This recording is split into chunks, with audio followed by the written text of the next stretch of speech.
Hello everybody, and welcome back to another Mission Moonshot video. For the first time, we are actually starting off a video in deep space, as we have our Mariner 2 probe halfway on its journey to Venus.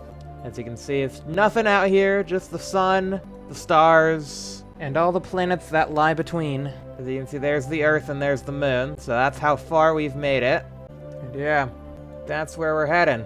That way, towards Venus. I think we are still getting a connection to Earth. I'm a little worried about that, actually, saying we're not connected. Because this should be a Tier 2 antenna, we're cranked up all the way full. Yeah, 36 decibel milliwatts, level 2. I guess it is idle, it isn't actively trying to find Earth, so fair's fair, I guess. We are kind of tumbling out of control a little bit. Yeah, our target is Earth. It's idle. It's idle. But yeah, I doubt we're gonna regain a signal from ya. Yeah, and like none of that science is being transmitted, probably. I really do not understand the antennas, right? Like, this is all complicated. Like, I feel like 36 tech level 2 should be good, right? Like, that should be good. On Earth, it said it was good. I did the antenna planning thing, and it's like, now it's saying there's no connection. I don't get what all these buttons do. Plan. Oh, there we go. Look. We got numbers. We have signal, right? That's what that's saying? We could try upgrading our tracking station. It might be upgraded by the time it gets to Venus. We'll see. Yeah, I don't know. This is, way too confusing for me. Yeah, look, there we go. That increases the power by quite a bit. So maybe after we do our next launch, we'll be able to do that, which is another Atlas Centaur Valor. I was able to get it spun around real quickly, and I actually decided to go for a liquid fuel design, as you guys will see. But yeah, it is a better liquid fuel design. It is a liquid fuel design that actually works. Oh, whoa. We got a wobbly wocket on the pad. A wobbly wocket. Alrighty, off we go. Second attempt at lunar landing.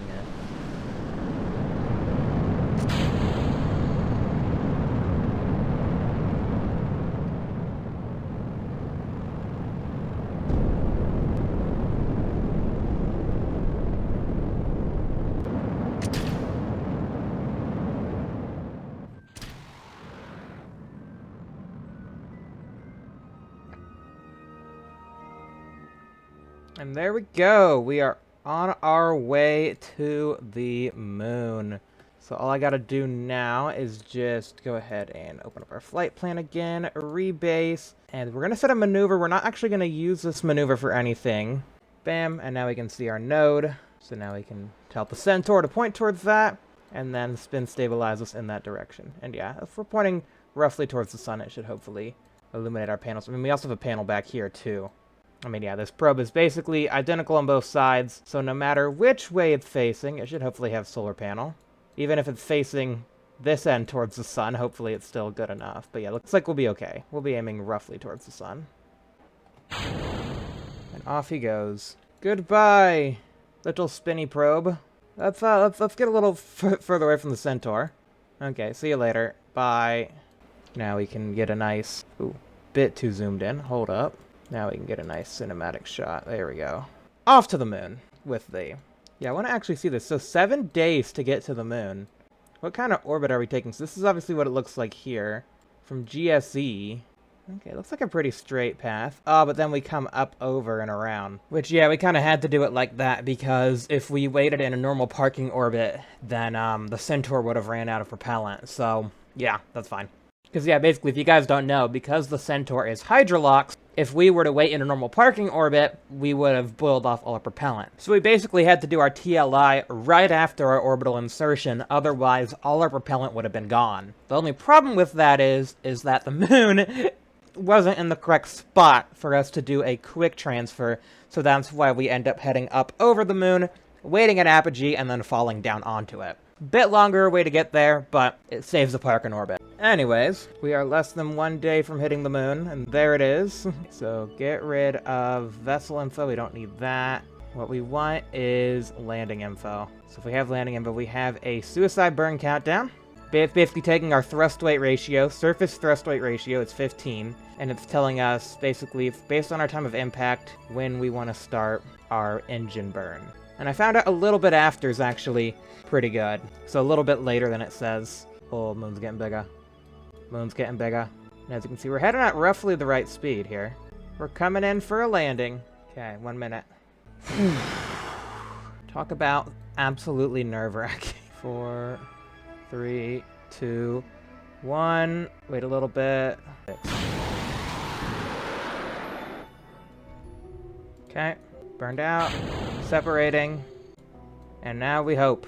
We hope that the airbags can take the hit. And... bang. Contact. Ooh, that was pretty nasty. We lost 2 airbags there. The game thinks you're actually flying. Revert to launch. Okay. Well, hopefully once we do land, it'll be okay. Although, yeah, all the solar panels are gone. Pretty much everything's dead. Yeah, this probe's just sliding. All the bits got ablated off. But the antennas are still there. Mission Control knows what's happening. Yeah, in my testing, this hit a lot slower. I think in my testing, I might have done the burn a little bit later. I should have seen this, saw the exact moment when I actually did it. But hey, if we land in one piece, and we have enough electric charge to transmit telemetry data, that should be a win. But yeah, all the science bits are gone. All the experiments took the hit. Is telemetry not... There we go, okay. I'm like, is telemetry data not science? Yeah, lander! It did it! Oh, buddy, you're not gonna live for very long, because your solar panels are over there, and over there, and over there, but you made it. We did it. Lunar landing. Series over, we're done. No, just kidding. We gotta get people here now. And I don't think people would have survived that landing. They definitely wouldn't have. Yeah, maybe airbags isn't the best. Maybe I do need to look into a soft lander if we actually want to keep any science on here. Yeah, probably would be a good idea. And now we can go and upgrade the thing. Cannot upgrade, requires improved communications.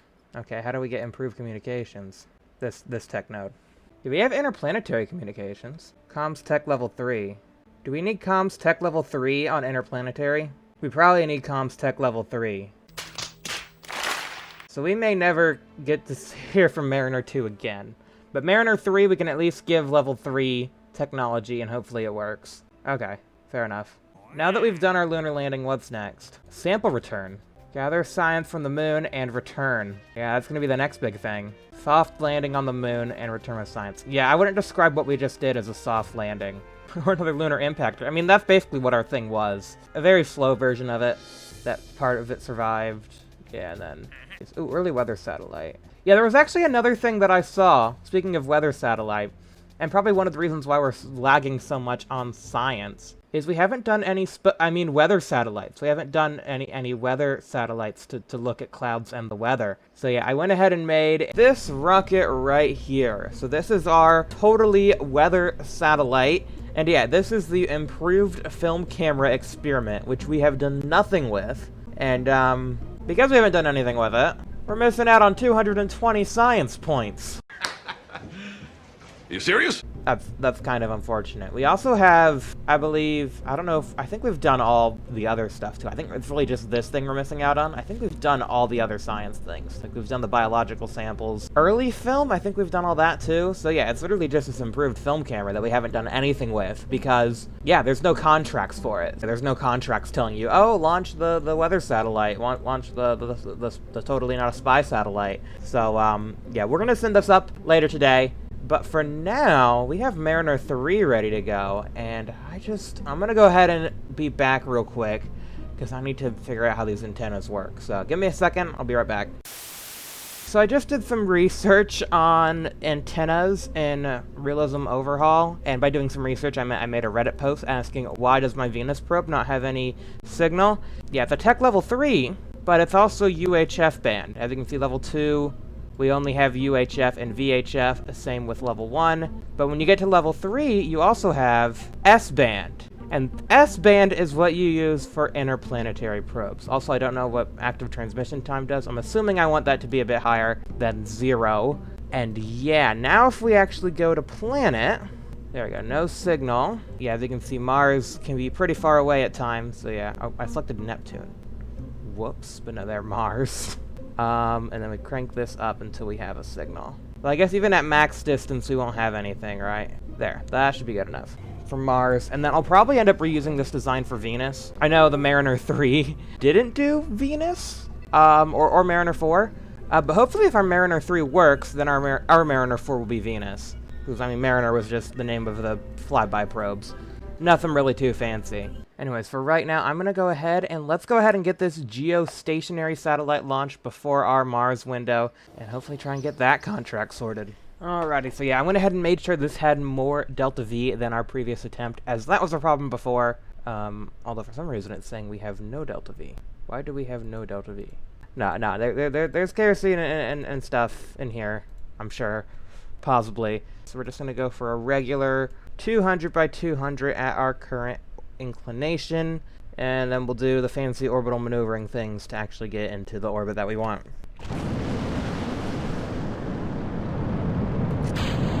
I guess we're doing this manually.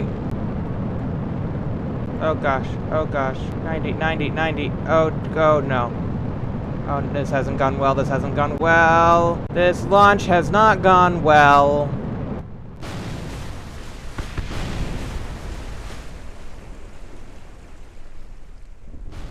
The probe is fine, though. Alrighty, and next up on the list is the moment you've all been waiting for, the trip to Mars, Mariner 3. So yeah, hopefully our Mariner 3 goes better than NASA's Mariner 3. I'm actually pretty sure it got stuck in a fairing, which happened to our Rangers. Anyways, yeah, I went ahead and made some changes. We actually have the proper antenna now. As you can see, this is a S-band antenna, so that's, you know, that's what you need for space, well, deep space. And also, one thing that I found out is that our ejection LAN, as you see, that's 330.39. That's the orbit we want to get into, so we're gonna go ahead and tell MechJeb to do that. Okay, so yeah, we're gonna tell it to launch to LAN 330. What was it? Yeah, 330.39. So that way we can get a perfect encounter with Mars. Here we go. The moment of truth, the Mariner 3. Hopefully this works. Our first interplanetary mission that works is going to be Mars. Probably honestly fitting, because you guys know the history of Mars on this channel. We have a relationship.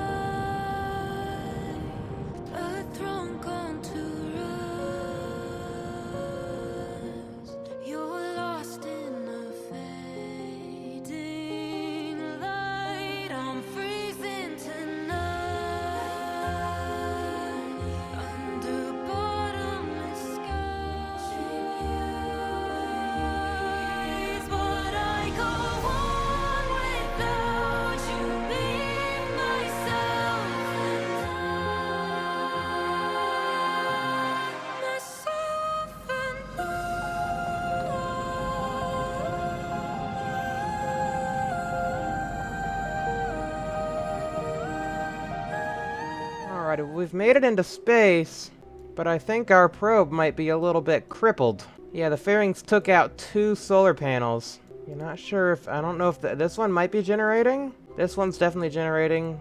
I don't know if this one's generating. Oh, yeah, it's a little crippled, a little bent out of shape. Hopefully we can still get to Mars. We do have to wait 3 hours to let the Agena kind of cool off and get ready for its next burn. We'll go ahead and wait 3 hours for that. 1, 2, 3. We'll go ahead and do our big 4,000 meter per second burn.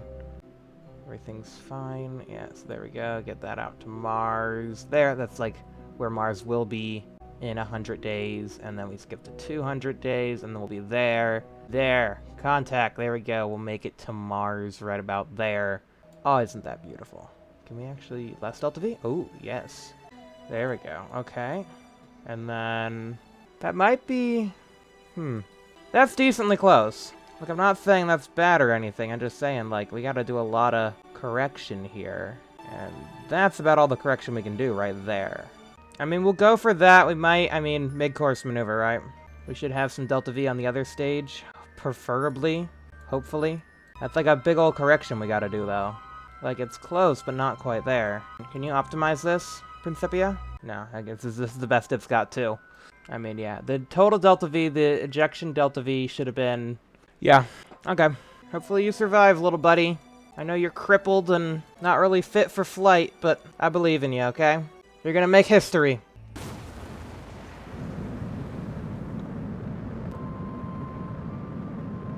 Bam, there we go.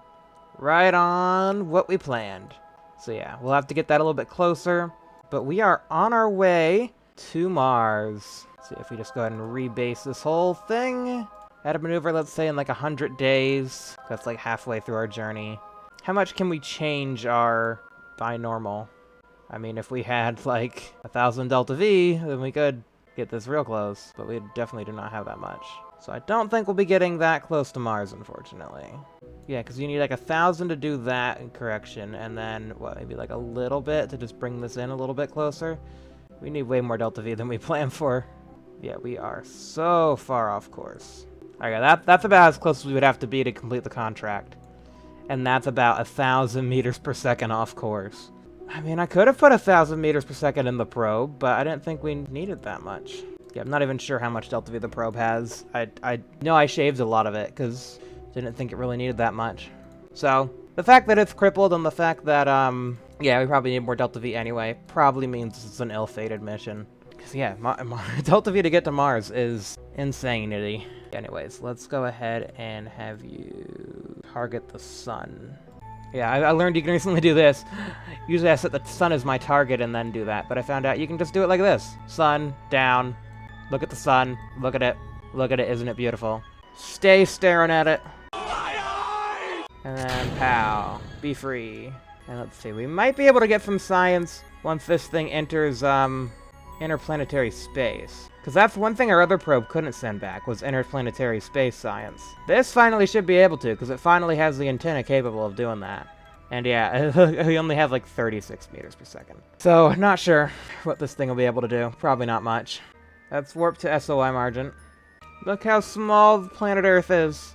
It's so tiny. Welcome to interplanetary space. That'll be some heaps of science for us to take a look at. Pressure scan, solar atmosphere. Taste that beautiful solar radiation. There we are, it's 13 science right there. Bam! Interplanetary science. Would you look at that? Isn't that a beautiful, beautiful thing? Ooh, we got science, baby. Anyways, next up is going to be another lunar orbiter. This time, we're going to go for a polar orbit. That way we can get some extra science that we couldn't get with the equatorial orbiter. And, where's the moon at? Where is it? There it is. There's the moon up there. That's where we're going.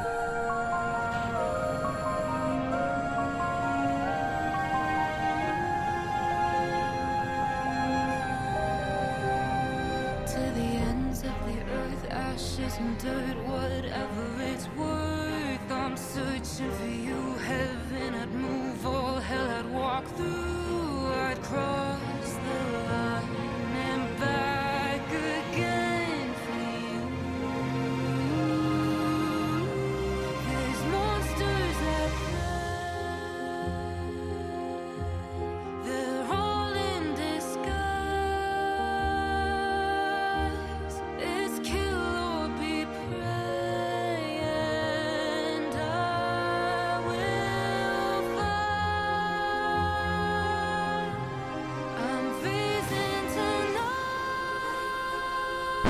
Ah, drats. Failed to ignite. Engine failure. Been a while since we've seen one of those. Guess it was bound to happen at some point. And I'll probably have to delay the live stream, because we still don't have the Gemini parts. Ah! Alrighty, well, hopefully we have better luck with this mission. This is actually going to be the first of many missions of a similar type. We have a contract to launch a second-gen navsat, and then a constellation of 5 other navsats. And all these satellites are basically the same. The second gen does have Calmsat payload instead of navsat payload. However, it's the same amount of payload and a very similar orbit, both polar and at an altitude of 1,000 kilometers. So yeah, we should be able to knock out all 6 of these launches relatively easily. I also went ahead and put some science on them because, as you know, we are desperate for science. So I went ahead and put some orbital perturbation experiments on there. And yeah, other than that, I think we're ready to go. 3, 2, 1, off she flies.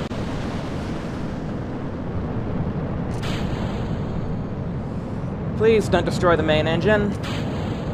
Okay, thank you. And as you can see, there's our satellite. That's going to be our universal nav satellite. It's going to hopefully work pretty well for us. Goodbye, Central Core. We're having Miko. Miko, and there we go. Alrighty. There we go. Okay, perfect. Alright, and I think about here we'll go ahead and plot our maneuver. Ooh, are we out of battery? Oh, did I not put any battery on you? Why did I not put any battery on you? No electricity. How did it even let me do that? It shouldn't let you build an avionics core without electricity. That's a problem. This is kind of silly. I did not realize this probe had no electric charge and also no signal where it could get electric charge. Okay, there. Oh, split second. Had it for a split second. Look at the freaking sun. There we go. Okay. Stabilize towards the sun. Look at the sun, please. Okay, let's wait a couple orbits. Let the batteries charge up to full. Oh, they're not going to. I guess that's what I get for not simulating this. But it really feels like just an odd occurrence. Because in the assembly building, you're not allowed to make a probe without electric charge. Like, that's literally not possible. So I somehow bypassed that and made a probe with no electric charge and 151 ComSat payload. But yeah, as soon as that attaches, it's gonna die. And I have no way of thrusting it otherwise, no way of raising the orbit, so... yeah, there it goes. Yeah, it's dead. He's dead, Jim. He's dead, Jim. Alrighty, so after that unfortunate series of events, we just won't talk about it. We just won't talk about it. But anyways, as mentioned earlier in this video, this is our totally not a spy satellite, weather satellite. Yeah, no, it's not a spy satellite. It's a weather satellite. It takes pictures of the weather and stuff. So, yeah, we're gonna launch that, try and get some science. Fingers crossed it goes well. Bye-bye, rocket! Send us back some lovely photos.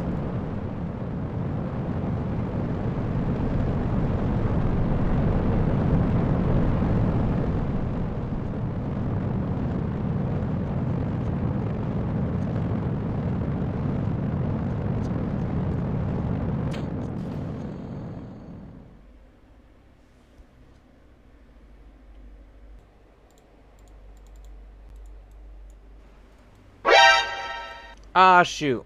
It freaking jettisoned the return capsule. I didn't check my staging. Well, rip that, I suppose.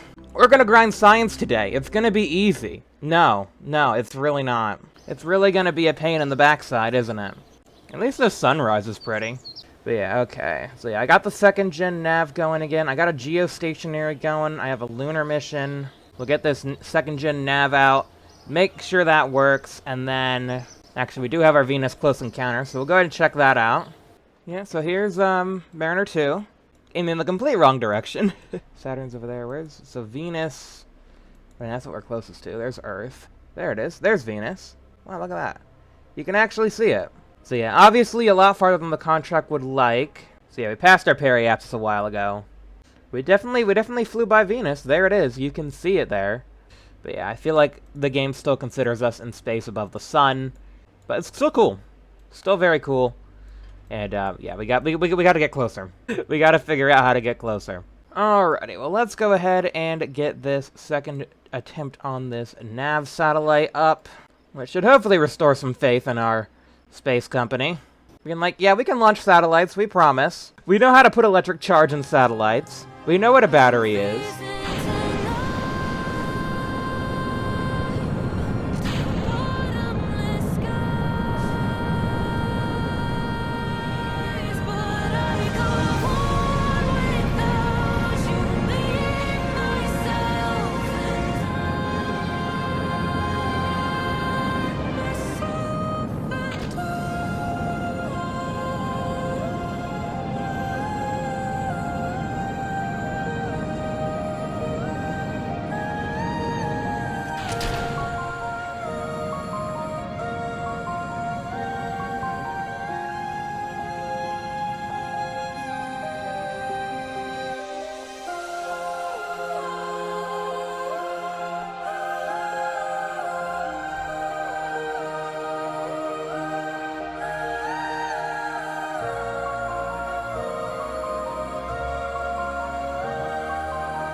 It doesn't have any ullage. Well, let's try the probe then. Bam. We're raising our orbit.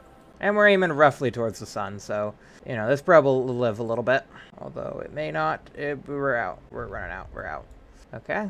Well, rip that. Well, anyways, I think we do have time for one more mission, despite those 2 failures. Yeah, it's just a lack of me really testing those missions. I thought they would be fine, because it's satellites that we've launched before, but yeah, I guess I gotta run the simulations. They're there for a reason.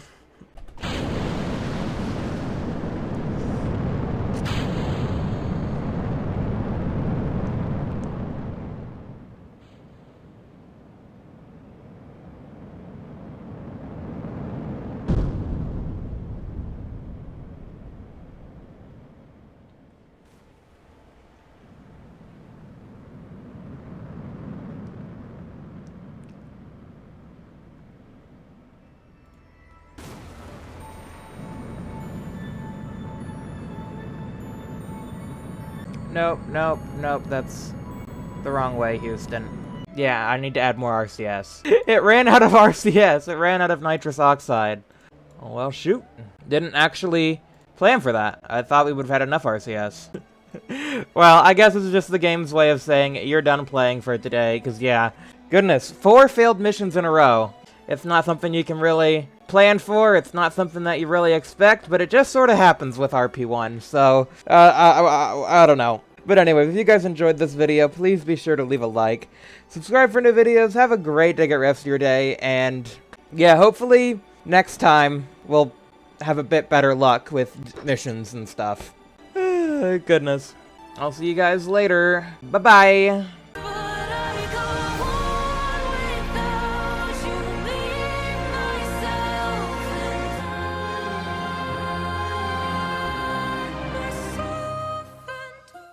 It's all my fault!